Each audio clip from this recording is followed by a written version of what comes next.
ladies of all shapes, sizes, species, a highlight, okay, today. And our friend is joining us again, Chicago Bug Girl, as we like to call you, Lady Girl, Janelle Iaccino.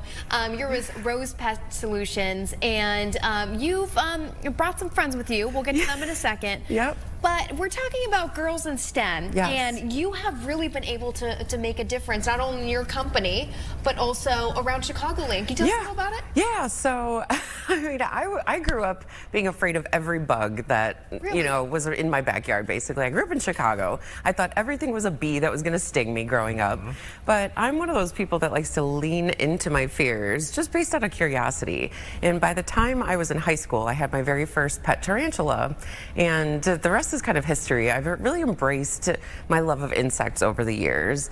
And I think it's important to show young women, young girls, that this is an opportunity for careers. You know, they're not necessarily learning about it in school, but just to be able to see themselves represented in an industry and in a field opens up so much curiosity and empowerment for that path. It's very cool. And you said that even within your own company, Rose Pest Solutions, it used to be a single digits percentage of women, and they had some low-level roles. Yeah, but it's different now. I started working for Rose back in 2005, and this was before we even really used computers, so I'm dating myself. But at that time, we had 4% of our staff, only 4% were women, and they had very traditional roles, secretary, you know, office administration.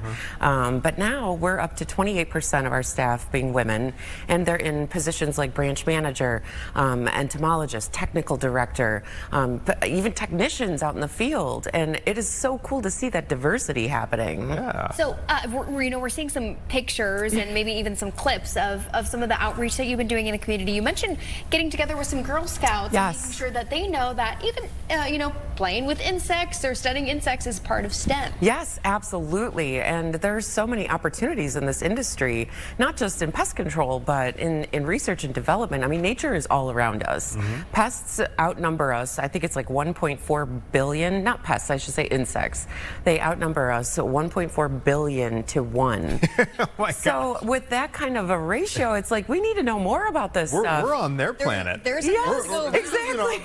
We're on their planet. And you know these guys, these are the hissing cockroaches. Yes, they They're are. going to outlast humanity. That's we all right. know that. And are the girls actually interested? Like Yes. the students? I shouldn't say just girls, because there's boys in the groups too. Yes, but the younger we can reach them and expose them to these things and really help them just hold a space for their interests, I think that it definitely builds their confidence. It builds their, you know, hope for their career path, and they can see themselves doing these things, and they see that it's a safe space and an industry that's going to nurture their weird interests, you know, non-traditional interests. Totally. I mean, I've never been the kind of woman to be like, oh, it's science, you know, I don't belong here. Like, I have fully embraced that, and I love it.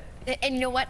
Good on you, because you're helping others too. I should address not the elephant in the room, The but cockroach in the room? cockroaches. Are these ladies? So one of them is a female, and one of them is a male. They're a bonded pair, and the female. We can tell.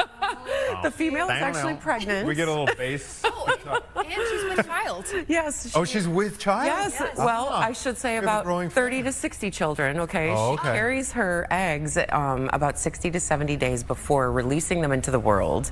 So it's a nurturing mother insect. Yes. I don't Spring name is them. here. I know. Spring is here. Love is in the air. I have to ask you Yeah. about having a pet tarantula real quick. 'Cause Yeah. You mentioned you had one in high school. I have one right now, too. Oh, you have Yeah. one right there. Yeah. Is this something you can... That's who I brought in October, yes. What's his or her name? Zephyr. Zephyr. Yeah. That's a cool name. It's a blimp. a Honduran curly-haired tarantula. Okay. Yeah, she's beautiful. And does she come out and hang out with you? Can She you does. pet her? Yes, Do absolutely. you feel like she's got a level of consciousness at all? Like, does she know when she's being... I feel like it's a very animalistic consciousness, we'll say. And the more I observe her, the more I feel like I personify things in her. But she's, you know, she's not going to look at you like a cat or a dog would, right? With her 8 eyes, right? But I feel like based on my energy and my, you know, my calmness, she's okay with me handling her. So what's fascinating though, and like, you know, it's Women's Month, we have to talk about female bugs, right? Yeah, that's true. Female tarantulas outlive the male tarantulas, I think, by 3 to 4 times. And the females of the insect world are pretty fascinating. Don't they kill the male after? A lot of them do. A lot of them, like praying mantises or the black widow, will eat the male after mating. The female mosquito is the only one that bites us, and that's the deadliest animal on the planet. But Zephyr is not ever. Zephyr has not ever come close to. Never. She's and you're so sure sweet. she won't? No, she doesn't look at me, a giant, in her 8 eyes, like a food source, you know? If I was as small as a cricket, she might be enticed to bite me, but I'm way bigger than that. What does she eat? Crickets. Crickets, Yeah. But it feels like some others, but you could say that with another spider, like even though they also have 8 eyes, they're also tiny, they want to bite. Yeah, I mean, they're instinctually predatory creatures. They're arachnids that prey on other insects, so it's just in their nature. But see, these are the fascinating things that I think that we need to really, you know, open the youth's minds to. Just, I mean, in a world where there's so many devices in our faces, you know, I'm the one encouraging kids to get off the phone, get outside, pick up a log, see what you find underneath it. Oh, there'll be stuff underneath. It's amazing. Janelle, 2 questions for you. When kids first come around, you know, bugs, maybe this up close, because some might not have the opportunity yet. Yeah. Do they warm up quicker than you would think? And also, I mean, do they want to like get hands on? Do they want to, you know, give them names and stuff? Yes, absolutely. And the younger the kid is, the more brave, the more courageous they are to try new things. And that's really the sweet spot. If I can get them exposed to these things at a young age, we're breaking those fear barriers down that parents may have imprinted on them.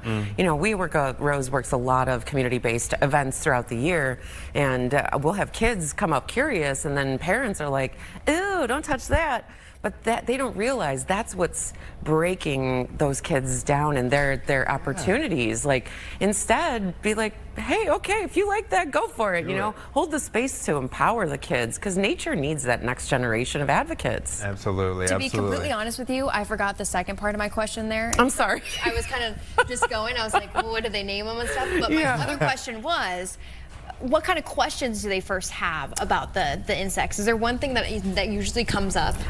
Like, usually it's just like, why do you like this? Like, well, and that's what the parents will often ask their kids, or me too, is like, why are you like this? But I mean, why not? I've always loved animals of all kinds of animals, and these are the most abundant animals on our planet. You know, most people don't think of insects as animals, but I find that, okay, so I will say that if you do a Google image search for like the macro lens shots of spiders' faces, aren't those crazy? I would say that like 9 out of 10 of them are cute. I know. They're cute up close. Okay, they're furry and fuzzy. Yes. If you ever seen Monsters Inc., the movie, they all look like Sully from Monsters Inc. They all have this like the fuzzy, jumping spiders. Yeah, they all have these sad eyes and like, you know what I mean? And then when you zoom out and they've got these legs, that's when they become a little creepy. Yeah. But the faces themselves, they look like stuffed animals. Yeah. Trust me, Gabby. No, Anthony, I'm the first to say, I told Janelle last time she was here that I actually think that mice and sometimes rats are kind of cute. Well, the white, yes, you're right. The pet ones, not the urban ones that we see in alleys per se, but Janelle, you have brought in some interesting bug factoids. Yeah, we talked about a couple already. Yeah, you know, one of them had to do with cloning them? Yeah, so a couple of species of praying mantis, this guy right here, the female can clone herself and lay eggs that are exact clones of her. And that happens when males are scarce, and that's only to preserve their species and to keep it going. That's evolution right there. That they don't even need Isn't that male creepy? counterpart. I know. when the pickings are slim, they can just self.